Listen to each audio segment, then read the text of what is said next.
ఒక నీడని ఎప్పుడైనా తలక్రిందులుగా చూసారా? ఈ వింత హంపీలోని విరూపాక్ష ఆలయంలో ఉంది. ఈ ఆలయంలోని అత్యంత ఆశ్చర్యకరమైన విషయం ఏంటంటే, బయట ఉన్న 165 అడుగుల ఎత్తైన రాజగోపురం నీడ లోపల ఒక చిన్న చీకటి గదిలో గోడపై తలక్రిందులుగా కనిపిస్తుంది. 16వ శతాబ్దంలో దక్కన్ సుల్తానుల దాడిలో హంపీ నగరం మొత్తం నాశనమై శిథిలావస్థకు చేరిన విరూపాక్ష ఆలయం మాత్రం చెక్కుచెదరకుండా నిలిచింది. 17వ శతాబ్దంలో ఈ ఆలయాన్ని బిష్టప్పయ్య అనే శివభక్తుడు పునరుద్ధరించారు. బిష్టప్పయ్య ప్రతిరోజు పూజకు ముందు ఆ 165 అడుగుల ఎత్తైన గోపురం ఎక్కి అక్కడ ఉన్న కలశాన్ని తాకేవారు. ఆ కలశాన్ని తాకడం ద్వారా స్వయంగా ఆ శివుడి పాదాలను తాకిన అనుభూతిని పొందేవారు. అదే అనుభూతిని ప్రతి ఒక్క భక్తుడికి అందించాలనే ఉద్దేశంతో ఆయనకు ఒక గొప్ప ఆలోచన తట్టింది. అదే పిన్ హోల్ కెమెరా సూత్రం.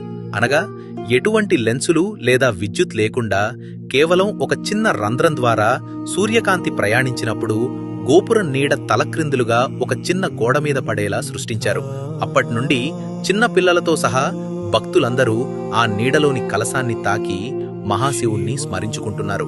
400 సంవత్సరాల నాటి ఈ అద్భుతం వెనుక ఆనాటి మన భారతీయుల విజ్ఞానంతో పాటు ఆ పరమశివుని లీలావిలాసం కూడా ఉందని భక్తుల నమ్మకం. మీ అభిప్రాయాన్ని కామెంట్స్లో తెలియజేయండి. మరిన్ని అద్భుతాల కోసం ఫాలో అవ్వండి.